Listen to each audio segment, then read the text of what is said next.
মজার মজার শীতের খাবার আর শীতের পিঠা খেতে চলে গেলাম খালার বাড়িতে। আর সেখানে যে আমরা কি কি করলাম আর কতটা আনন্দ করলাম আজকে তোমাদের সাথে আমি এটাই শেয়ার করব। তোমরা না টেনে আমার ফুল ভিডিওটা দেখতে থাকো। সকালে ঘুম থেকে ওঠার পরে খালা ফোন দিয়ে বলে যে তাদের বাড়িতে যাওয়ার জন্য, তাই আমি আর আয়াত রেডি হয়ে গেলাম খালার বাড়িতে যাওয়ার জন্য। আয়াত বুড়ি আগেই রেডি হয়ে ওর বাবার সাথে রাস্তায় চলে এসেছে। এখানে আমরা অনেকক্ষণ গাড়ির জন্য অপেক্ষা করছিলাম। কিছুক্ষণ পরে আমরা একটা অটো পাই আর ওই অটো দিয়ে আমরা চলে যাচ্ছিলাম আমার খালার বাড়িতে। অটো দিয়ে যাওয়ার সময় অনেকটা বেশি ভালো লাগছিল, কারণ গ্রামের এই সবুজ পরিবেশটা আমার কাছে অনেকটা বেশি ভালো লাগে। আর এই সময়টাই সবাই জমি ধান কেটে ফেলে আর জমিগুলো একদম ফাঁকা হয়ে যায়। এগুলো সব দেখতে দেখতে চলে যাচ্ছিলাম খালার বাড়িতে। আর পাশেই দেখছিলাম ভাটায় সবাই ইট তৈরি করছে। গ্রামের এই পরিবেশটা আমার দেখতে অনেকটা ভালো লাগে। আর গাড়িতে উঠলে আমার আর আয়াত বুড়ি তো অনেকটা বেশি ভালো লাগে। অনেকটা বাতাসের মধ্যে দুইজনে মিলে অনেকটা এনজয় করি আমরা দুইজন। আমার এই ছোট্ট আয়াত বুড়িটা দেখতে দেখতে কতটা বড় হয়ে যাচ্ছে, কিন্তু যতই বড় হোক আমার কাছেও সবসময় আমার ছোট আয়াত বুড়িই থাকবে। এইদিকে কথা বলতে বলতে আমি আমার খালার বাড়িতে চলে এসেছি। এই তো আয়াত বুড়ি অনেকটা খুশি হয়ে গেছে, ও দৌড়ে দৌড়ে আগে আগে চলে যাচ্ছিল।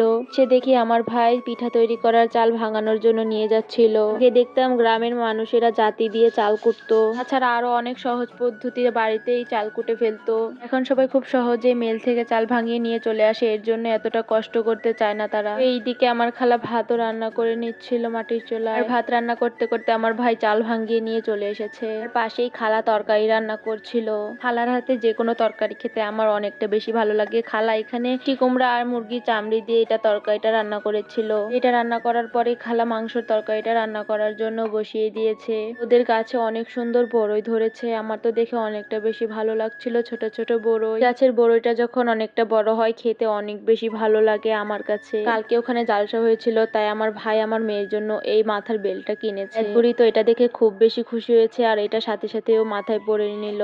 বেল্টের দুইটা শিঙের মধ্যে লাইট জ্বলতো, দেখতে অনেকটা বেশি সুন্দর লাগছিল। রাতের বেলায় যদি এটা জ্বালানো যায় অনেক বেশি সুন্দর লাগবে, কিন্তু ভুলবশত আমরা এটা ওখানেই থুয়ে চলে এসেছি। এটা নিয়ে আসার কথা আমার একদমই মনে ছিল না। এইদিকে আমার খালার তরকারি রান্না করা প্রায় কমপ্লিট হয়ে গেছে, আর পাশে পিঠা তৈরি করার জন্য সব রেডি করছিল।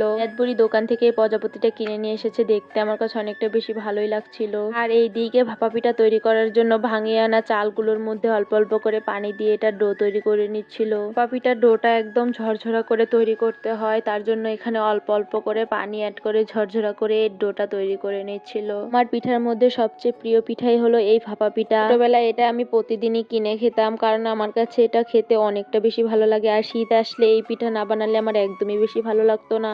একে প্রায় ভাপা পিঠার ডো তৈরি করা প্রায় কমপ্লিট হয়ে গেছে, আর দেখতে দেখতে আমার বোনও চলে এসেছে। সবাই একসাথে হলে অনেকটা বেশি ভালো লাগে, তাই আমি আসার সাথে সাথে ওকেও ফোন দিছি চলে আসার জন্য। সবাই মিলে পিঠাপুলি খেতে অনেকটা বেশি ভালো লাগে। তো এইদিকে একটা চালনি নিয়ে পিঠা বানানোর ময়দাগুলোকে ভালোভাবে চেলে নেওয়া হচ্ছে। চেলে নেওয়ার পরে এগুলো দিয়ে ভালোভাবে পিঠা তৈরি করে ফেলা হবে।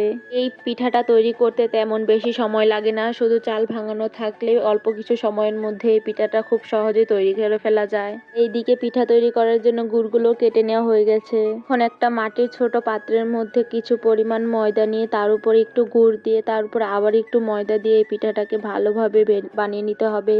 তারপর এর উপরে থাকা এক্সট্রা ময়দাগুলো হাত দিয়ে অল্প অল্প করে ফেলে দিতে হবে। তো এইভাবে খুব সহজে এই পিঠাটা তৈরি করা যায়। তৈরি করার পরে এটাকে একটা পাতলা নেটের মতো কাপড় দিয়ে এর উপর দিয়ে র্যাপ করে নিতে হবে। তারপরে এটাকে একটা পাতিলে দিয়ে ভাপ দিয়ে নিলে এই পিঠাটা তৈরি হয়ে যাবে। এইগুলো তৈরি করতে করতে মাংস রান্না করাও প্রায় কমপ্লিট হয়ে গেছে। মাংসের কালারটা দেখে আমার তো অনেকটা বেশি ভালো লাগছিল। একটু পরে আমরা সবাই মিলে একসাথে খাওয়া দাওয়া করে নিচ্ছিলাম। সবাই মিলে একসাথে খাওয়া দাওয়া করলে দেখবেন অন্যরকমই একটা আনন্দ লাগে। আমারও তেমন খুব বেশি ভালো লাগে। খাওয়া দাওয়া করতে করতে এদিকে পিঠা তৈরি করা হয়ে গেছে, তাই আমি অল্প একটু পিঠা নিয়ে ট্রাই করছিলাম, দেখছিলাম খেতে কেমন হয়েছে। মাশাআল্লাহ, পিঠাটা খেতে অনেকটা বেশি ভালো লেগেছিল আমার কাছে। তো এইদিকে আস্তে আস্তে আরো যতগুলো পিঠা তৈরি করবে ওইগুলো সবগুলো তৈরি করে নিচ্ছিল।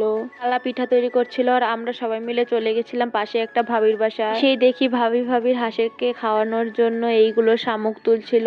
এই শামুকগুলো আগে বিল থেকে এনে তারপরে এই চারিটার মধ্যে রেখে দিয়েছিল, তাহলে শামুকগুলো অনেক দিন পর্যন্ত ভালো থাকে। আর এইখান থেকে অল্প অল্প করে শামুক নিয়ে হাঁসকে খাওয়ানো হয়। ভাবির এই বুদ্ধিটা কিন্তু আমার অনেকটা বেশি ভালো লেগেছিল। আর এইদিকে দেখছিলাম ভাবির হাঁসগুলো, ঘরের মধ্যে অনেকগুলোই প্রায় হাঁস পালে ভাবি। আর এইদিকে দেখছিলাম ভাবির হাঁস একটা ডিমও পেরেছে। উনি একা থাকলে কি হয়েছে, ওনার সবকিছু একদমই পরিপাটি থাকে সব সময়। আর পাশে দেখি ভাবি অনেক সুন্দর পুঁইশাকের গাছ লাগিয়ে রেখেছিল।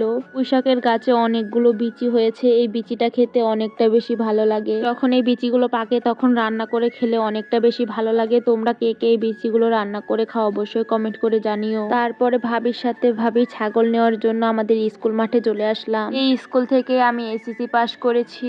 স্কুল দিয়ে শুরু হয়েছিল আমার হাই স্কুল লাইফ। গত 5 বছর আমি এই স্কুলটাতে পড়ালেখা করেছিলাম। এই স্কুলটা দেখে অনেকটা বেশি খারাপ লাগছিল, আর আগের স্মৃতিগুলো অনেকটা বেশি মনে পড়ছিল। এখন স্কুলটা ঠিকই আছে, কিন্তু আমরা বন্ধু বান্ধব আর আগের মতো কেউ একসাথে হতে পারি না। এই স্কুলটাতে সবাই যার যার মতো যার যার লাইফ নিয়ে ব্যস্ত হয়ে গেছে। তারপরে এই স্কুলটাতে আমি যখনই যাই না কেন আমার অনেকটা বেশি খারাপ লাগে, আগের কথাগুলো খুব বেশি মনে পড়ে যায়। আমার মনে হয় সব মানুষই স্কুল লাইফটাকে অনেক বেশি মিস করে থাকে। আর এইদিকে আমি আবেগে ভেসে যাচ্ছি, আর আমার ভাবি ছাগল নিয়ে টানাটানি করছিল। আর আমি একটু স্কুলের কাছে যে আমাদের স্কুলের ক্লাসরুম গুলো দেখছিলাম। বিকালের টাইমে স্কুলের এদিকে এসেছি, তাই একদম ফাঁকা লাগছিল সব জায়গা, কারণ আমি আসার আগে স্কুল ছুটি হয়ে গেছে। আমি যাওয়ার আগে স্কুলটা ছুটি হয়ে গেছে, তাই স্কুল একদমই ফাঁকা ছিল। তাই ঘুরে ঘুরে সব জায়গা দেখছিলাম। স্কুল থেকে এসে আমি চলে যাচ্ছিলাম আমার ননদের বাড়িতে। আমার ননদের বাড়ি আর আমার খালার বাড়ি একদমই পাশে। আমার বোন বললো ওর বাড়িতে যাবে, তাই আমরা সবাই মিলেই চলে যাচ্ছিলাম ওর বাড়িতে। এসেই দেখি এত বড় চুলা। মূলত এই চুলাগুলো দিয়ে গরুর খাবার রান্না করা হয়। বাড়িতে যে কিছুক্ষণ থাকার পরে আমরা চলে এসেছিলাম বাড়িতে যাওয়ার জন্য। আজ এ পর্যন্তই। তোমাদের আমার ভিডিওটা কেমন লেগেছে অবশ্যই কমেন্ট করে জানাবে। আর আমার ভিডিওটা ভালো লাগলে লাইক, কমেন্ট এবং শেয়ার করে দিও। আর ইউটিউব থেকে দেখলে সাবস্ক্রাইব, আর ফেসবুক থেকে দেখলে ফলো করে দিও।